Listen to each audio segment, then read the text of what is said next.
اسلام کو اور اسلام کے ماننے والوں کو دبانے کی کوشش کرتے رہیں، ان کو مٹانے کی سازشیں رچتے رہیں، منصوبے گاٹتے رہیں، اور حق و باطل کی یہ جنگ برابر چل رہی ہے۔ لیکن میرے محترم بزرگوں، آج کا جو دور ہے، عصر حاضر، یہ جنگ اس وقت بام عروج پر ہے اور بڑی رفتار اور تیزی کے ساتھ چل رہی ہے۔ اس کی وجہ میرے جو سمجھ میں آتی ہے وہ یہ ہے کہ ہم نے دین سے دوری اختیار کر رکھی، ہم نے قرآن کو چھوڑ دیا، اس پیارے آقا سرور کونین جناب رسول اللہ صلی اللہ تعالیٰ علیہ وسلم سے بغاوت کی، اس کے طریقوں کو چھوڑ دیا کہ جس نے اس دین کو ساری کائنات کے اندر برپا کرنے کے لیے قربانیاں پیش کی، جس نے اپنے دانتوں کو شہید کرایا، کہ جس نے طائف کے اندر پتھر کھائے، جس کے بدن سے لہو ٹپکا، جس کے قدموں کے اندر لہو اتنی مقدار میں جمع ہو گیا کہ چپل چپک گئی، زبردستی وہ اتاری گئی، اس نے غرضے کے ہر طرح کی قربانی برداشت کی۔ خود پیارے آقا سرور کونین جناب رسول اللہ صلی اللہ علیہ وسلم ارشاد فرماتے ہیں کہ اللہ تعالیٰ بندوں میں سب سے زیادہ نبیوں کو آزماتے ہیں اور نبیوں میں سب سے زیادہ مجھے آزمایا گیا۔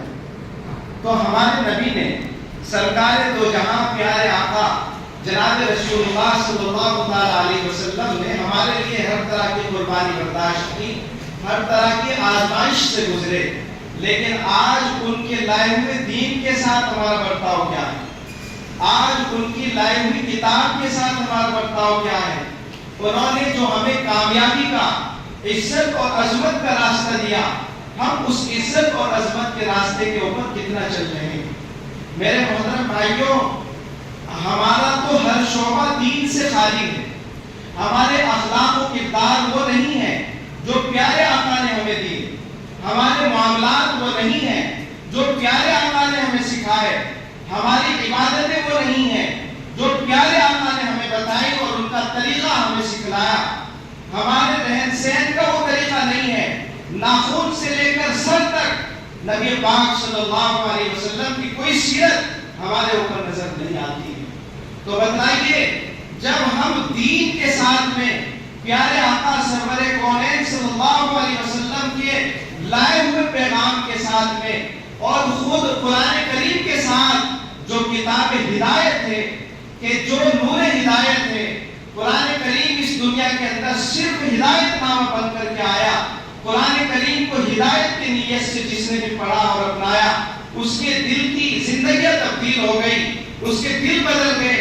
حضرت عمر فاروق رضی اللہ تعالیٰ عنہ کا واقعہ آپ نے سنا ہے کہ وہ کس قدر کٹر تھے، نبی پاک صلی اللہ علیہ وسلم کے دشمن تھے، آپ کی گردن اڑانے چلے تھے، مگر جب قرآن کریم کو انہوں نے سنا اور دل کے اندر قرآن کریم کی آیات نے دستک دی تو ان کا دل بدل گیا۔ جو دشمن تھا وہ ہمیشہ ہمیشہ کے لیے پیارے آقا سرور کونین کا غلام بن گیا، لیکن اس دین کے ساتھ ہمارا برتاؤ بالکل حس ہوتے رہتے۔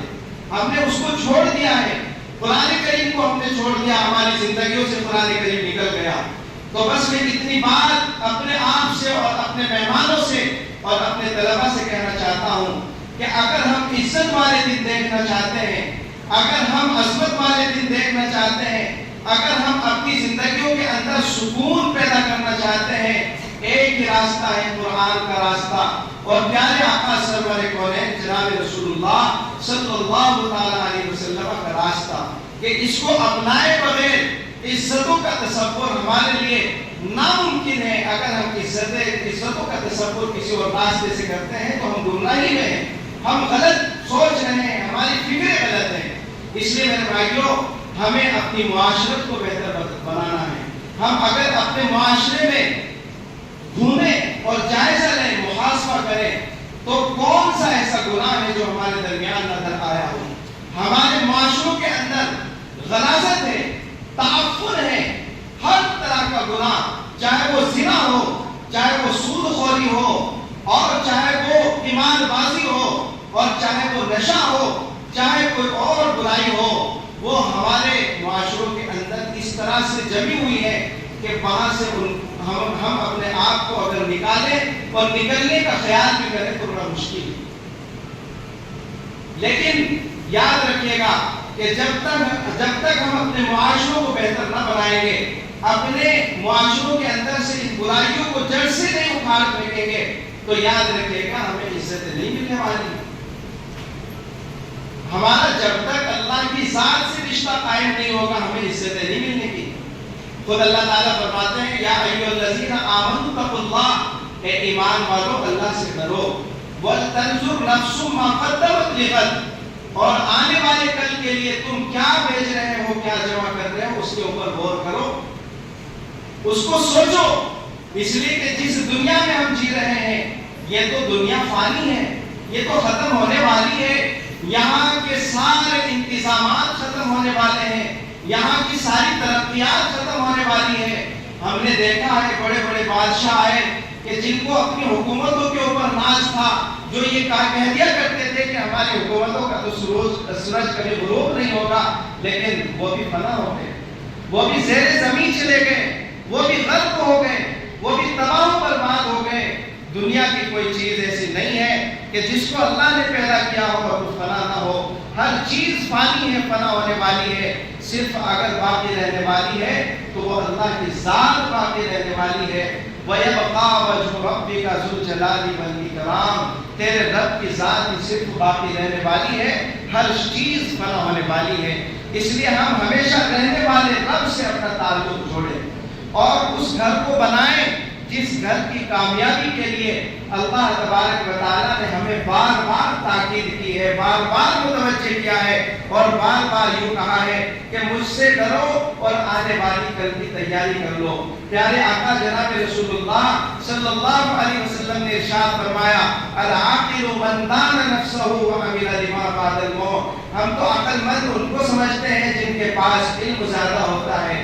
ہم عقل مند ان کو سمجھتے ہیں جو بڑے ڈاکٹر ہوتے ہیں، بڑے انجینئر ہوتے ہیں، بڑے سائنسداں ہوتے ہیں، جو بولنے کا ملکہ رکھتے ہیں، جو ہرانے کی طاقت اور صلاحیتیں رکھتے ہیں.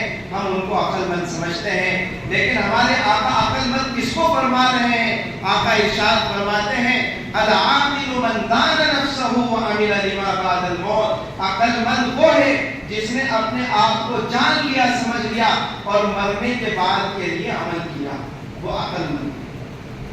اس لیے کہ دنیا سے تو جانا ہے،